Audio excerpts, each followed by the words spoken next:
Greetings, Arsmalik here, and welcome to yet another reflection video for Surviving Mindcrack Island. We are closing in on the end of this contest. There are 5 of us left. In this video, I'm going to talk a little bit. This video actually is for the reward challenge, which was the first half of Mindcrack episode 8. We'll get to that in a second, because in this video, I'm actually going to first, I want to talk a little bit about some of the point of view videos from back from day 11, which was Mindcrack episode 7. And the reason for that is because we only had an immunity challenge. We didn't do a reward challenge. So I only had one video last week. So I'm going to catch up on that. Then I'm going to do my day 12 recap, which is the event you see behind me. And then I am going to talk just a tiny bit about what I saw in the official video and Honey's point of view for what I'm calling day 8, which is the one behind me. Then we'll do some brief shoutouts and then just some miscellaneous information. Let me just recap the schedule. So Mindcrack episode 8 came out on April 29th, as well as my video for day 12, which was the individual reward called Shuffleboard. And this video that you're watching now comes out on 4/30, which is Saturday. And then on Monday, you're going to see my point of view for day 13. That's the immunity challenge that you might have already seen in the official episode 8. Day 13 was a very long one. The islands, which you'll know about if you see the official video. If you haven't, and you're only watching my point of views, I'll try not to spoil it. Also, I'll apologize for last week. I did have a minor spoiler for my own video, but it was minor, and by now you're all caught up. So day 13 is actually was very long. So on Monday I'm going to show the immunity challenge. On Tuesday I'm going to show the council from my point of view, and on Wednesday I will show my reflection. So it was a longer than normal set of videos for me. And then on Friday, May 6th, I'm going to show Mindcrack is going to show episode 9, and that is what I would be calling day 14. So if I survive the council vote, I will have an episode then. If not, then I'll just have a reflection episode. So either way, I'm going to keep putting out videos, but next week is the final 4. Let's talk about this week, the final 5. Okay, so I want to show you something just since I'm over here. In this challenge, it was individual. There were 3 houses in each, and each of us had one of these colored symbols.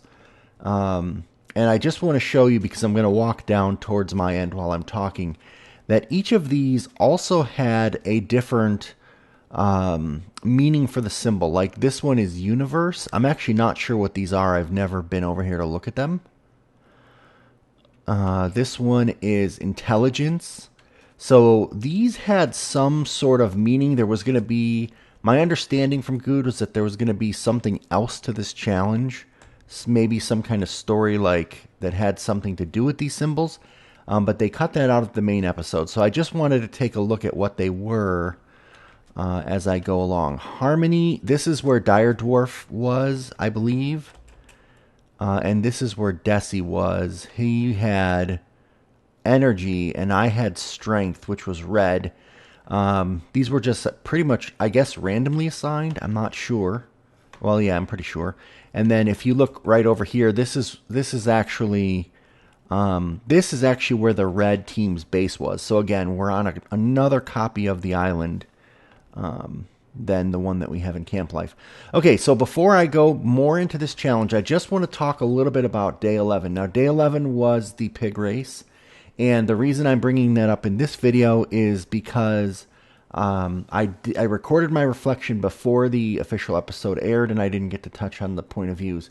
So 3 things I noticed in the official point of view, they're very minor. One is that when you're riding around on pigs, your cape, if you have a cape, I have the Minecon 2011 cape, just constantly flutters in the breeze. You probably know that from watching many videos, but anytime I see it, I'm always reminded of that. At the end of the pig race, you see Honey struggling. She's on the other side of the race. She doesn't even know that it's over yet. And Dyer kind of, I think he pretends, although it could have been legit, that he can't stop his pig. He rides over to her, and as he passes her up, he says 3-2. And it's very subtle. You might miss it in the official video, episode 7, if you're not looking for it like I was. And that is all it took for her to know who to vote for. And in the official video, they didn't show the part with the spleef, the false start of the spleef. They only showed the final spleef, in which I thought I made a really good joke because Good says 3, 2, 1, go. And I said 3, 2, 1, like you already predicted that he won. Okay. And then I just want to shout out Honey. Honey appears to be the last person besides me putting out reflection videos. I mean, it kind of makes sense because Lorgon and Van are out, but I would love to hear their I would love to hear their post-mortem or what they're seeing now that they didn't get to see back then. I don't know if they're commenting on any videos. And Dire Dwarf's been commenting on Skype, but I would love to hear, Dyer, you do a reflection video. I hope you do one, even if it's not till the end or something, but I hope you do one in general. Just because you've made it so far and you've obviously been a very powerful player. Okay, so Honey put out 3 episodes. Her day 11 was cut into 3 parts. And then she had a retrospective as well. Those links will be in the description. I'm going to be honest with you. As I'm watching this, what I'm honestly thinking is she's just letting herself be led to the slaughter. She's just going along with whatever Dyer tells her to do. It's really frustrating for me. However, she has to know, I wish she would have thought about this, that if he brings her to the final, it's going to be very hard for the jury to vote for her to win. I may actually take back what I just said. But, like, if the jury is voting for who played the game the best, then they're going to, let's just say theoretically if Dyer were to take her to the final, because that's what she seems to be letting happen. The jury's going to vote for Dyer. If the jury is voting who they want to see on the island, well, then actually she might have a really good chance because a lot of people may be pissed off at the blue team. If Dark takes her to the final, ooh, that's interesting. I almost think that it might be Honey because Dark hasn't really made too much impression on us, although except for being a really skilled player. If I take Honey to the final, I'm really hoping... I hope it would be a hard decision. I hope it would be a hard decision because I have made some connections in this game, but I do see Desi wanting to vote for Honey. So actually, if Honey... Oh, man. See, if this was real Survivor and Honey lets herself get taken to the final 2, she's going to get... she's not going to win. But in this competition, I'm not sure that people are voting for who played the game the best because we were not Survivor watchers at the time. That none of what I just said is a foreshadow or a spoiler in any way. I'm just completely speculating on what I've seen up to this moment in the competition. Okay, so the other thing I wanted to say about official episode 7, so there was a tie between Dyer and 3-2, and then there was a revote, and I was sitting there thinking, like, neither of them made an argument that would change our minds. They said nothing, and they just let us revote, so obviously it was going to be a tie again. Like, they had a momentary opportunity to make an argument as to why we should change our vote and not go into a tie situation. And if they would have said the right thing, we could have potentially had a clear winner and not gone to the spleef.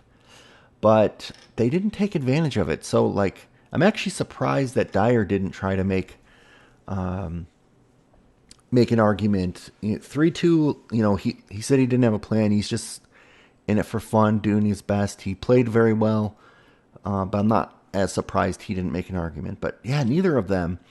And then while watching Honey's retrospective, she talked about, and I completely forgot about this, but during the time we were playing this, the Mindcrack server had a weekly recap that was run by Pyro, and that has now currently evolved into OMG Chad. Although actually, I don't think I've even seen it in quite a long time.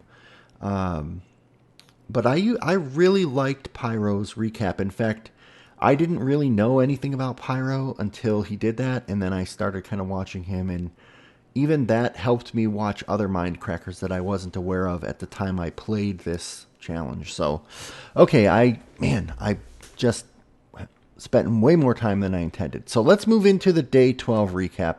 It's pretty straightforward. This ties into the official episode 8. Again, links in the description. It started off with us walking back from the council, and I'm going to point way off that way is the island. We swam back to the starting beach, which is right over here, and then we made our way either through the forest or around the shore to get to the red camp and then the tree mail, if that made any sense to you. It's very clear to me, but I can never tell how good you guys watching know the geography based on the way it's been edited. So anyway, and the mob obliteration was escalated. There were ghasts and blazes all over the beach. We didn't even get here. We got assaulted as soon as we got out of the water. And I really liked the way they edited the official episode 8 with the background music was very nice and peaceful, a big contrast to what was going on in the air. And then in my episode, when we did finally get over here and we were doing some fishing and stuff, I made a joke by basically taking a book and writing, youtube.com/arsmalik in it and then throwing it on the ground. And it was so funny to watch Desi and Honey afraid to pick up that book and be accused of spy games.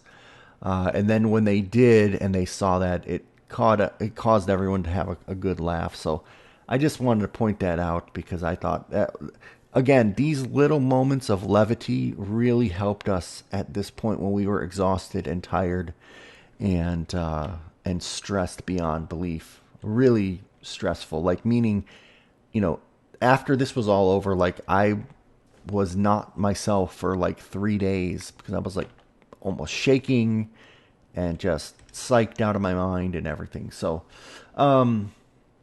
okay, so we got back, we got our tree mail, and then we pretty much just turned around and went right back to the beach. So, we were completely sick of that routine of coming back and fighting mobs at this point. So we came here to do the shuffleboard. And I'm going to say that the editing in the official episode was nicely done, with the 4-player split screen at times. But this is one of Good's favorite events, but to me, this event is meh. I really don't care too much about this event, about ice bowling, or what Good called shuffleboard. It's simple enough to kind of just throw an item and then wash it into the thing. I do think it was funny. I'm actually going to comment on Honey's episode 8-1 point of view. She did what I just did, and she didn't realize the light was on, so she didn't realize she beat it. She was distracted by a real-life mess, I guess, and she was also tired. I think this was about 3 or 4 a.m., and we had started around noon the day before, I think, something like that. Oh yeah, and then this one had 3 buttons. So you had to basically drop the ice. You had to throw it, drop the ice, and hope that it went basically behind it. And then on this one, you didn't want to use the water. That would actually mess you up. So I'm just going to try it once. Oh, it's broken. The water's not going away. It's broken in 1.9. Now that's interesting. So I can't actually do this one and show you how it should have been done. But it's a timing one. I did beat this one, but I didn't even... I think I beat that one anyway. I didn't get close on this one. Dyer was just super quick. And this one started with the water out. And this one has 3 buttons again. Anyway, I don't know. At this point, I was not interested in the challenges, to be honest with you. I was really more interested in the relationships and voting and not being voted off. And I thought I was either a goner.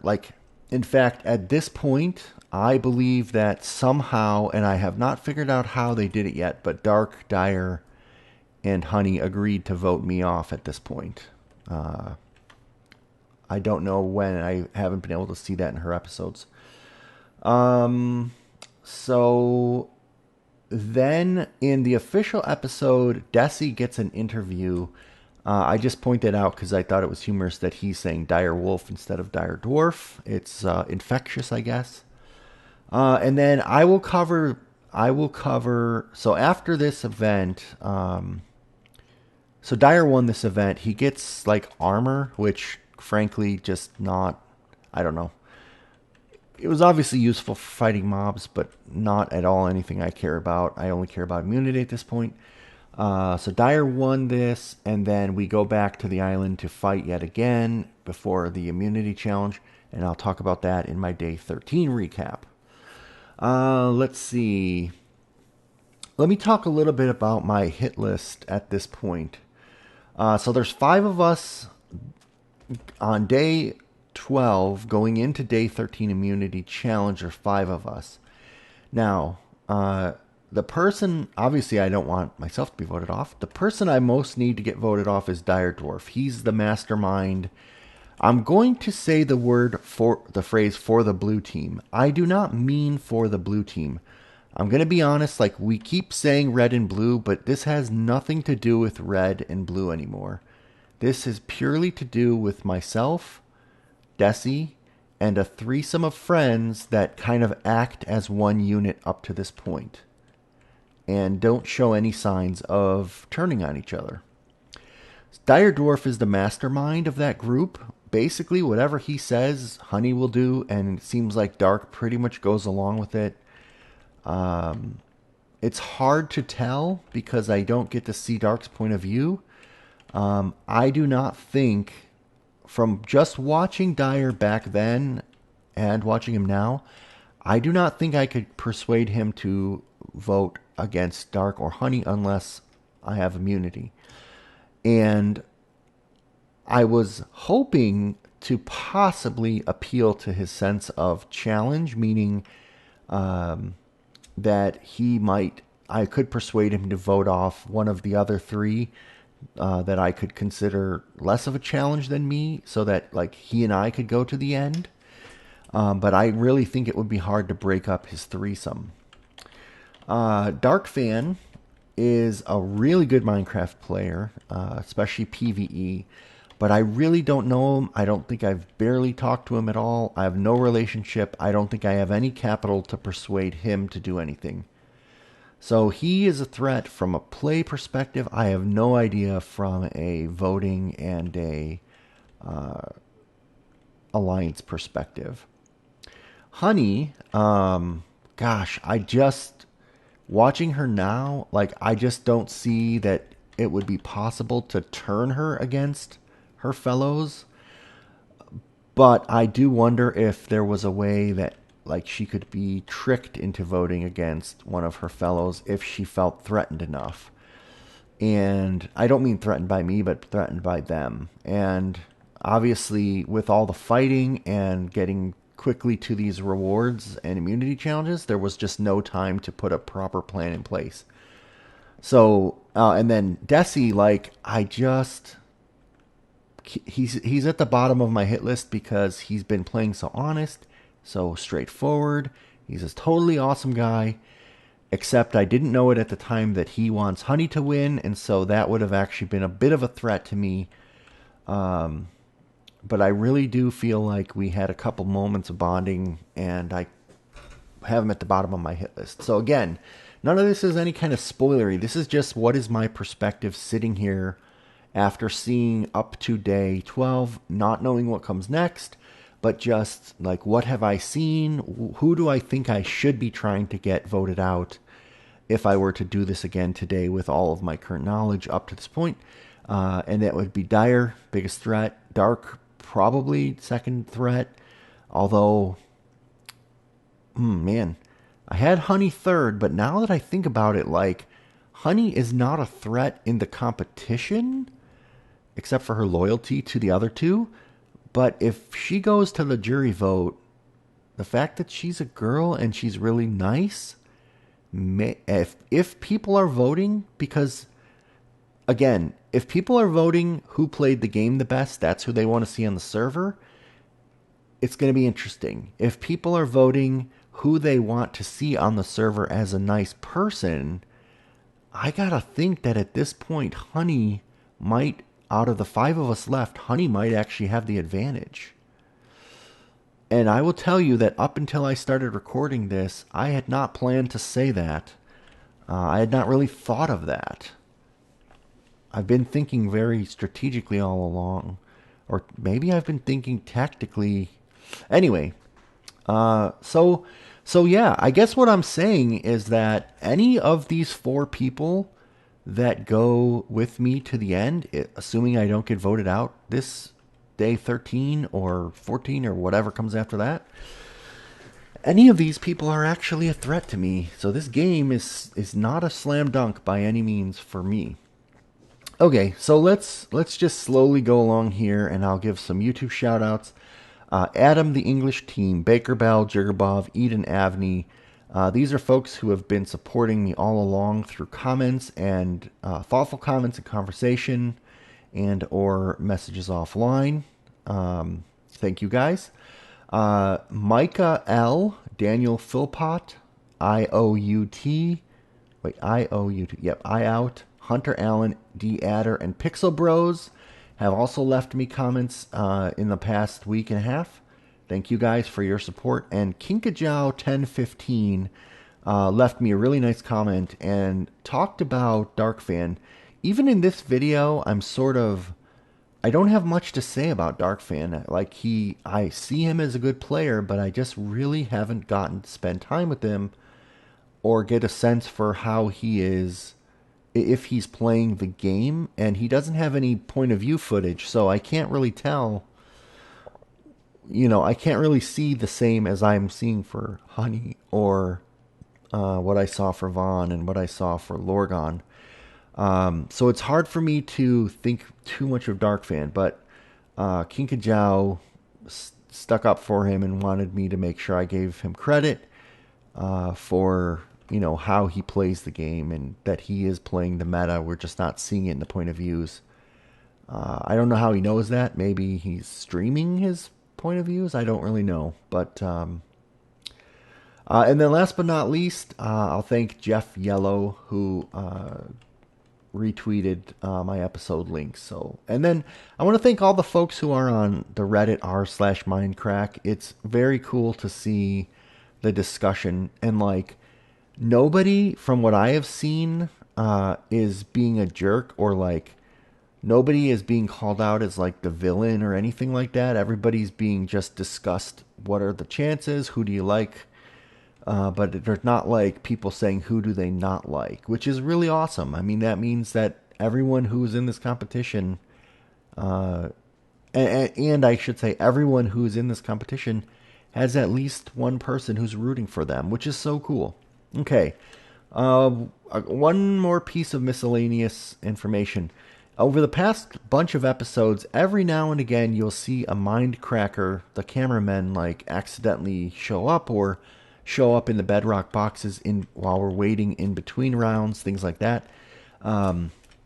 We saw a lot of the Mindcrack crew, but we really didn't get a chance to sit down and interact with them. Very briefly got to exchange, quick jokes or ask questions. And of course we got to do a little bit of bonding with whoever was interviewing us. And that is, I think, the one thing that I do wish would have been somewhat different. And they were all very hardworking and obviously gathering all the footage, doing interviews, all that stuff, helping to put things in the right places at the right times. But I do wish that we would have gotten to interact with the actual Mindcrackers. Just throwing that out there. I mean, that's probably obvious, but I don't know how much if it's clear to you guys that they were all there and popping in from time to time and helping to lift our spirits or not. Okay, so I am going to go. I do want to give a quick personal plug because this is coming to an end in a couple weeks. We're down to the final 4 next week, and then obviously 3, and then I think the final 2 will be the last episode. I'm not exactly sure what the schedule is, or I guess I should say the exact schedule hasn't been announced by Good. I have an idea of what it is, but hasn't been officially announced. So I'm going to keep doing these videos, whether I get voted out or not. Hopefully not. You'll see. And then this will be over. But I've been so inspired by this competition that I am launching a competition somewhat like this, although it won't be exactly like this, with the folks who play on my private server. There's about 24, 25 people on my server, and I'm pulling about 8 of those people into a competition kind of like this. That's all I'm going to say about it, but that'll be starting up in May, right around the time that Surviving Mindcrack ends. I'm going to be launching that, and it's called Out of This Realm. That's at least the working title. Pretty sure that'll be the final title. So if you like the idea of Minecraft competitions and you want to see me employ a lot of the stuff that I've learned here to make my friends go through pain, I hope you will continue to watch my channel after Surviving Mindcrack is over. So that's it. I will see you guys my day 13 point of view again, the immunity challenge on Monday the 2nd, the council on Tuesday the 3rd, and then my reflection video on the 4th, which is Wednesday, and then on Friday, episode 9 or day 14, and we start all over again. So there will be several more videos of mine to come. This has been our Smiling. Goodbye.